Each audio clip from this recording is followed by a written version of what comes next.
وسهلا بكل بايونيرز تانية إعدادي.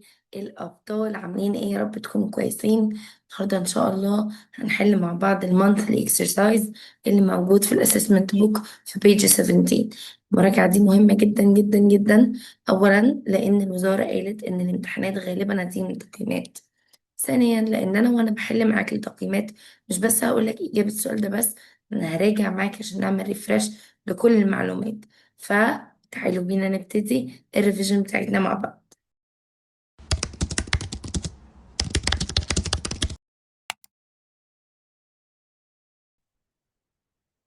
أول سؤال: complete the following statements with the suitable words. Substance can be classified according to their physical state to كام common state؟ طبعا 3 common states: solid و liquid و gas. Fluids are substances that are in A or A state. طبعا الفلويدز دي liquid أو gas states. خلي بالكم لازم نبقى عارفين هو يعني ايه fluids. يعني عندهم ability to flow وعندهم indefinite shape، يعني بياخدوا ال shape of container. طب الليكويد والجاز الاتنين عندهم indefinite shape، بس هل عندهم indefinite volume؟ لأ، الليكويد عنده definite volume عشان كده incompressible، لكن الجاز عنده indefinite volume فعشان كده can be compressed. The matter is compressed في any state. الجاز طبعا لسه قايلينها عشان يقلل ايه؟ الفوليوم. اصله قال لي يعني ايه compressibility؟ هقول ال ability او ال possibility of the substance انها تريديوس الفوليوم when pressure is applied، وده بيبقى applied على مين بس؟ على الجاز بس. لكن لو عملنا pressure على السوليد او على الليكويد في الحالتين مش هيبقى compressed.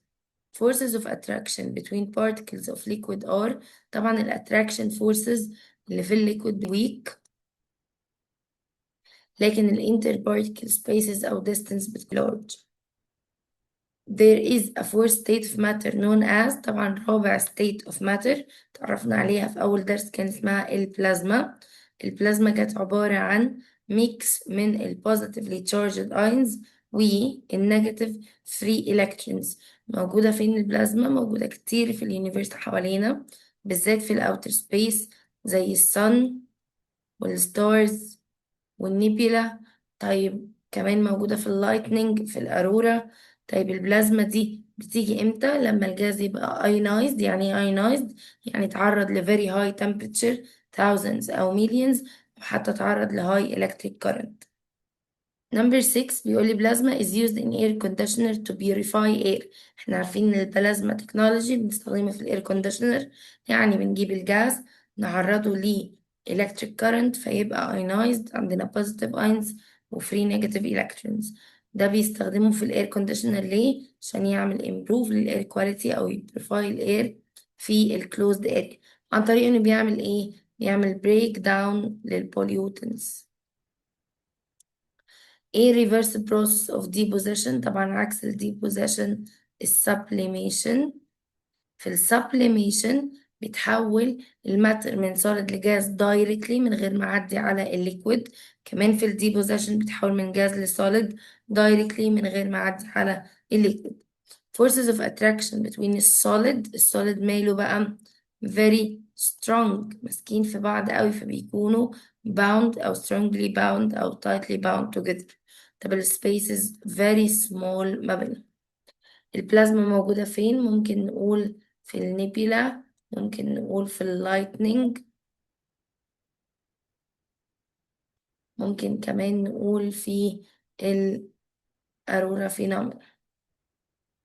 أفكركم إن إحنا دايما الإجابات بتاعة الأسسمنت بتكون موجودة في PDF منظم أكتر، بيكون موجود اللينك بتاعه في الديسكريبشن بوكس عشان لو عايزين تطبعوها وتذاكروا منها. دي بتبقى ورق كويس أوي. states of matter vary depending on، طبعا ال states of matter تختلف حسب ال attraction forces بين ال particles وبعضها. substance change from one state to another either by A or A. طبعا لحد السنة اللي فاتت كنا بنقول heating أو cooling، بس السنة دي عرفنا إن في حاجة اسمها gain thermal energy أو lose thermal energy. لما الماتر بتجين ثيرمال انرجي الكايناتيك انرجي بتاعتها بتزيد، والتمبريتشر كمان بتزيد لحد ما نوصل للميلتنج او البويلينج بوينت. ساعتها بيحصل في constancy في التمبريتشر بتثبت. كمان تكون الماتر موجودة في two states مع بعض، يعني وقت الميلتنج بتكون solid وليكويد، وقت البويلينج بتكون ليكويد وجاز. The normal atmospheric pressure أوقات normal atmospheric pressure، على فكرة النورمال atmospheric pressure ده اللي هو عند السي ليفل، اللي هو على الأرض المستوى الطبيعي، لا طلعت فوق ولا نزلت تحت. السنو بيبقى عنده melting point of كام؟ 0 degree سيليسيوس، لكن البويلينج بوينت في ووتر بيكون 100 degree سيليسيوس. طب هل في حاجة بتأثر على الأرقام دي؟ لو طلعنا فوق شوية الهايت لما بيزيد بيخلي الاتموسفيريك بريشر بيقل، فبنلاقي ان البويلينج بوينت قلت لكن الميلتنج بوينت زادت. كمان البيوريتي، لو ضفنا مادة على الواتر مش هتبقى الواتر بيور، مش هتبقى بتغلي أو بتعمل ميلتنج عند نفس الأرقام. The greatest kinetic energy of particles موجودة عند أي state؟ مين الستيت الشقية اللي فيها حركة كتير؟ طبعا دي الجاسي ستيت.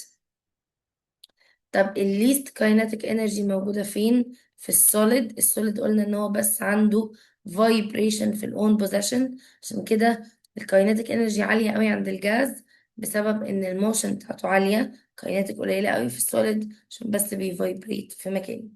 The interparticle distance are as large as possible. أكبر spaces موجودة فين؟ في الجاسي state. عشان ايه؟ عشان في very weak attraction forces، عشان attraction forces ضعيفة قوي بينهم وبين بعض. The interparticle distance are as small as possible في in case of مين؟ طبعا spaces صغيرة قوي في السوليد. ده بسبب ايه يا ترى؟ بسبب ال very strong attraction forces.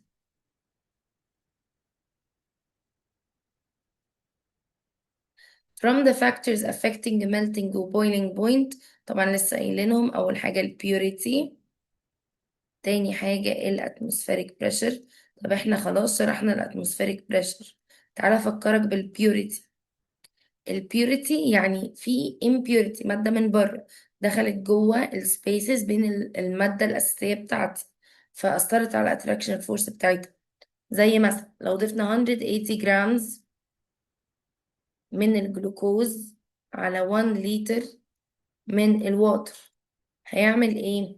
هيخلي البويلينج بوينت بدل ما تبقى 100 تبقى 100.5، يعني زادت نص. دي البويلينج بوينت. طب الميلتنج بوينت بدل ما تبقى 0 تبقى نيجاتيف 1.86، يبقى قلت نيجاتيف، او قلت يعني للنيجاتيف 1.86، يعني قلت بالظبط 1.86. كده عرفنا تأثير البيوريتي وتأثير الاتموسفيريك بريشر. The speed of drying clothes can be increased by، دلوقتي انا لو عايزة الكلوثس تنشف بسرعة فانا كده بتكلم على الايفابوريشن. ازاي اخلي الايفابوريشن يزيد؟ اول حاجة ازود التمبريتشر او اخلي الكلوثس موجودة في وقت sunny يعني higher temperature. كمان ممكن انقي وقت windy يعني في high air currents. كمان ممكن ازود السيرفيس اريا. طب ازود السيرفيس اريا بتاعت الهدوم ازاي؟ اعمل لها unfolding او ان انا افردها كويس قوي عشان يبقى اكبر سيرفيس اريا exposed للاير او للانفايرمنت اللي هيحصل عندها الايفابوريشن. system is a part of، طبعا السيستم ده اي جزء من اليونيفيرس انا قررت ان انا ادرسه عشان اشوف التشينجز اللي بتحصل في ايه وايه، في الماتر وفي الانرجي. وعرفنا ان السيستمز انواع. هنا في 19 بيسألني على انواع السيستمز بقى، يقول لي systems are divided into، عندنا open وده بيكسشينج matter وانرجي زي open pot مليان boiling water، او closed وده بيكسشينج انرجي بس زي sealed can of soft drink. واخر حاجة ال isolated وده بيكون ولا بيكسشينج انرجي ولا matter زي الثيرموس او الثيرمال مج. Number 20 change in A refers to transfer energy from or to system. ازاي اعرف ان السيستم ده gain energy او lose energy؟ هحسب له التمبريتشر، فالتغيير في التمبريتشر يقول لي الانرجي كده gained ولا lost. طيب السؤال اللي بعد كده write the suitable scientific term for each of the following. A state of matter that has ability to spread and compress. طبعا مين اللي بيبقى compressed على طول؟ الجاز. Theory that explain the behavior and the properties of matter اسمها particle theory of matter. Coffee dissolves in water faster than regular coffee. طبعا دي اسمها instant coffee. وقلنا ازاي بنعمل لها extract او ازاي بنكونها. بنجيب الكافي extract العادي، نعرضه الكونديشنز تزود evaporation rate بتاعه. نعمل ايه يعني؟ بنخليه في high temperature 250 degree Celsius. بنستخدم dry air عشان يبقى كده مفيش humidity فالايفابوريشن يزيد. كمان بستخدم الدروبلتس عشان السيرفيس اريا تكون اكبر. temperature at which matter changes from solid to liquid. خلي بالك بقى، لو بيتكلم على البروسيس نفسها حاجة، ولو بيتكلم على التمبريتشر دي حاجة تانية. لما يقول لي temperature at which matter change من السوليد to liquid، فأنا هقول له دي melting، بس مش melting process، دي melting point. ليه قلت point هنا؟ عشان هو قال لي temperature معينة. طب بص على 5. The transformation of matter from solid to liquid. هل حدد انها بتحصل عن temperature معينة؟ لأ، يبقى دي melting process. يعني في فرق بين melting process melting point. Number 6. The transformation of matter from gaseous state to liquid state by lowering the temperature. طبعا جاز لليكويد يبقى على طول condensation. طب دي كده process ولا point؟ لا process، لأنه ما قاليش في الأول كلمة temperature أو point. The amount of heat required to raise the temperature of 1 kilogram 1 degree Celsius. ده إيه بقى؟ الهيت المعينة بتاعت 1 كيلو جرام عشان ترفعها 1 degree Celsius هي اسمها الهيت المعينة. يعني إيه؟ يعني اسمها specific heat. يبقى هيت معينة يعني specific heat بيحتاجها 1 كيلو جرام بس من الماتر عشان يعلي التمبريتشر بتاعته 1 degree سيليسيوس. لو فاكرين الميتالز كان عندهم specific heat قليلة، فكانوا التمبريتشر بتاعتهم بتعلى بسرعة. لكن أعلى specific heat كانت للليكويد ووتر، كانت 4180 جول بير كيلو جرام تايمز سيليسيوس. ده رقم كبير قوي، معناه ان المية بتابزورب large amount of heat، كمية كبيرة قوي من الهيت without a significant change في التمبريتشر. يعني بتقعد تابزورب هيت انرجي كتير من غير ما التمبريتشر بتاعتها تزيد. Number 8. A system in which there's an exchange of matter و energy مع surrounding environment. كده يبقى open system، لأنه قال لي إن الاتنين exchanged. A system in which there is no exchange يبقى isolated system عشان ما فيش exchange خالص. A system in which there is an exchange of energy without matter يبقى ده closed system. دلوقتي بقى عشان نحل أسئلة الجاف ريزن، تعالوا نروح للشيت اللي بينزل على الفيسبوك علشان أو بيكون موجود في الديسكريبشن بوكس عشان الطريقة بتكون منظمة أكتر. ادي الشيت اهو، عندنا الكومبليت واضح، حلول، وبعديه scientific term زي ما حليناه. نيجي بقى للجزء بتاع الجاف ريزن. بيقول لي ليه الجاسيوس substance don't have fixed shape or volume. دايما لما يكلمني على الشيب بتكلم على attraction forces، لما يكلمني على الفوليوم بتكلم على interparticle spaces. فهو هنا بيقول لي الجاز خلاص، يبقى انا هقول له عشان attraction forces between the particles very weak وال spaces very large. طيب number 2 relative particles of matter spread faster في الجاز.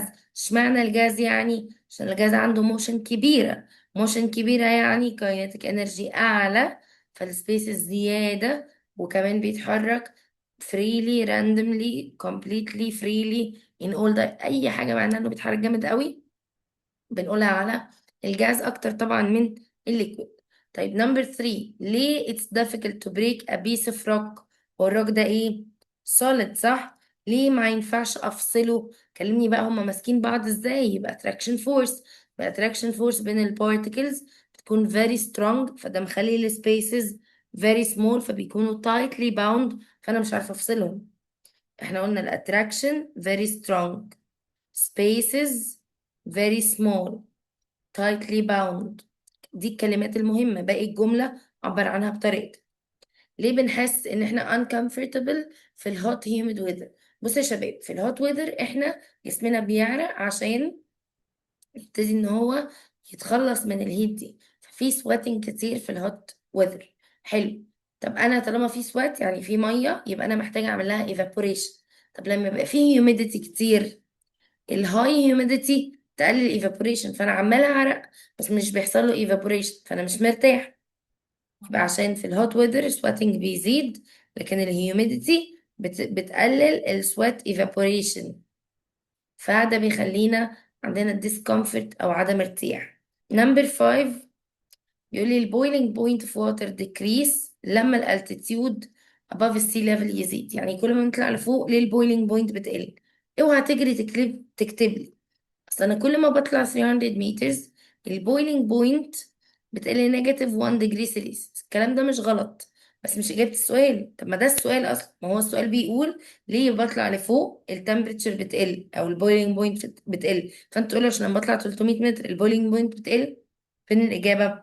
لازم الاجابة اقول له ان عشان لما بطلع لفوق لما الالتيتيود يزيد الاتموسفيريك بريشر بيقل. مش احنا قلنا ان الفاكتورز اللي بتأثر على البويلينج بوينت والميلتنج بوينت الاتموسفيريك بريشر والبيوريتي؟ فكلمني بقى على واحدة فيهم، فأنا هنا هتكلم عن الاتموسفيريك بريشر. كل ما بطلع لفوق الاتموسفيريك بريشر بيقل، فيقلل معاه البويلينج بوينت. بعد كده قول المعلومة اللي انت عارفها اللي هي كويسة قوي، ان البويلينج بوينت بتقل 1 ديجري لكل 300 مترز altitude. طيب نمبر 6 بيقول لي closest dry faster في السمر عن الوينتر. يعني ايه closest dry؟ برضو يعني evaporation.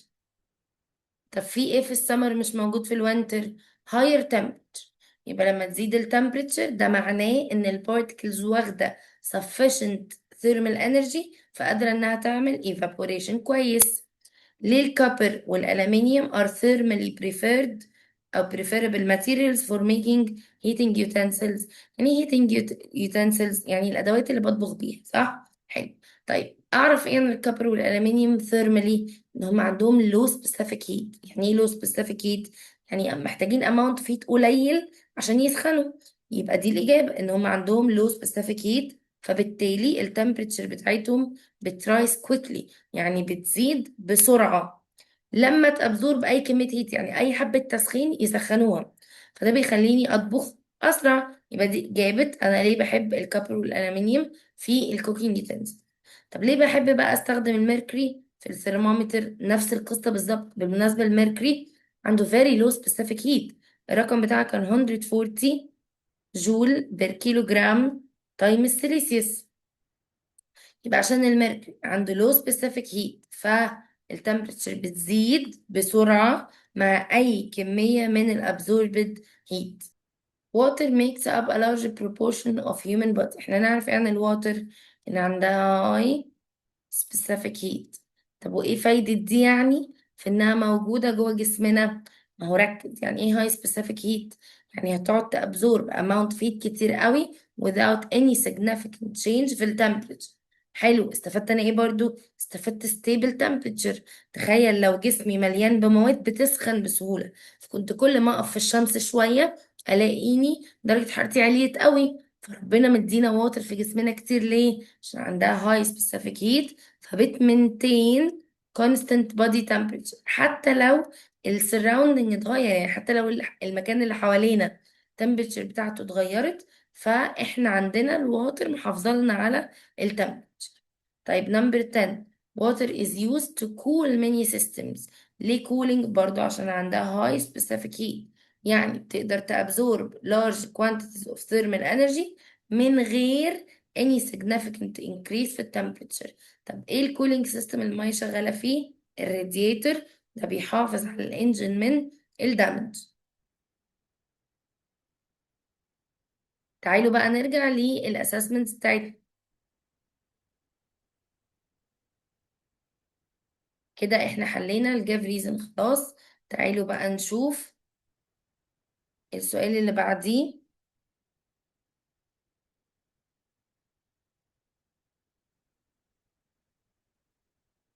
بيقول لي identify the factors affecting each of the following.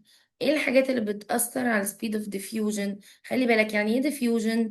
يعني spreading او movement of particles من ال high concentration to ال low concentration. زي مين؟ زي الدايفل سبونج، ده كده سوليد. زي البوتاسيوم برمنجانيت في الواتر، ده كده ليكويد. زي البرومين فيبر في الاير، وده كده الجاز. طبعا في السوليد بطيئة قوي، في الليكويد افريج سبيد، وفي الجاز فيري فاست. حلو. ايه بقى الحاجات اللي بتأثر على السبيد؟ عندنا تو فاكتورز مهمين قوي. اول حاجة التمبريتشر، كل ما بسخن او كل ما بزود التمبريتشر الموشن اصلا بتاعت البارتكلز بتزيد، فبالتالي الديفيوجن بيزيد معاه. لما يجي يسألني في الامتحان هو مين ينتشر اسرع او ديفيوجن اسرع، البوتاسيوم بالمجنيت في هوت واتر ولا في كولد واتر؟ لا طبعا في هوت واتر، عشان التمبريتشر بتأثر. بسألني سؤال تاني، ليه السنت بتاع الفلاور بيبقى spreading او الديفيوجن بتاعه اسرع في المورنينج عن النايت؟ عشان برضو في المورنينج في هاي تمبريتشر، فالكاينيتيك انرجي بتاعت البارتكلز اعلى، فالديفيوجن هيزيد. طب بس التمبريتشر هي اللي بتأثر؟ لا، الماس اوف بارتكلز كمان. كل ما الماس تقل كل ما يبقى خفيف ويتحرك أسرع. يبقى في تو فاكتورز بيأثروا لي على السبيد، temperature وماس. طب ايه اللي بيأثروا على الميلتنج والبويلنج؟ لا دي احنا حافظينها بقى، الاتموسفيريك بريشر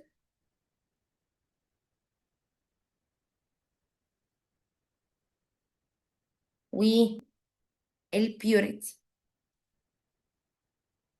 طيب الايفابوريشن بروسيس دول كانوا اربع حاجات: temperature، ودي لما تزيد تزود الايفابوريشن.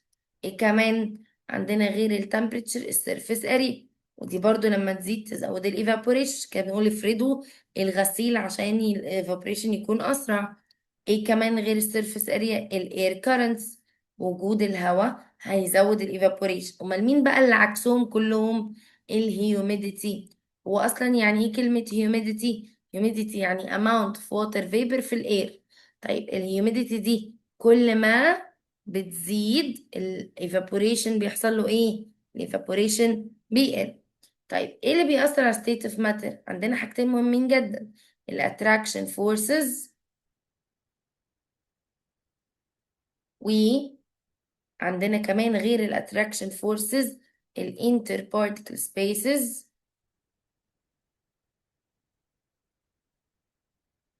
كمان عندنا الموشن او الكاينيتيك انرجي. كل الحاجات دي هي الكوز اللي بتسبب وجود الماتر في ستيت معين. طيب change in temperature في الأوبجكتس عندنا ثلاث حاجات: أول حاجة الماس، تاني حاجة ال type of substance نوع المادة. زي ما كنا بنقول الأويل والواتر لو حطيناهم هما الاتنين بنفس الأماونت هتلاقي الأويل سخن أسرع عشان عنده lower specific heat. تالت حاجة state of matter. state of matter يعني solid ولا liquid ولا جاز، لأن الواتر والآيس الاتنين مية، كليكويد واتر وآيس اتنين مية. بس الواتر اللي هي liquid بتحتاج أعلى في السبيسيفيك هيت، أو عندها أعلى سبيسيفيك هيت، لكن الآيس عنده أقل شوية. فمين يحتاج amount of heat أكتر؟ الواتر الليكويد. طب مين عنده تايم أكتر يقعد وقت أطول؟ برضو الواتر الليكويد. أمال الآيس يبقى أعلى في إيه؟ في التشينج في التمبريتشر.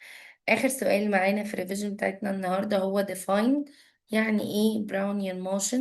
Brownian motion هي random motion بتاعة ال larger particles اللي بتكون suspended في الفلويد، وقلنا فلويد يعني liquid أو gas، وبسبب إن هما البارتكلز اللارج موجودة والفلويد موجودة، بيعملوا كولاجنز في كل الدايركشنز أو بيتخبطوا مع بعض. الكولاجنز دي اللي بتخليها suspended جواها.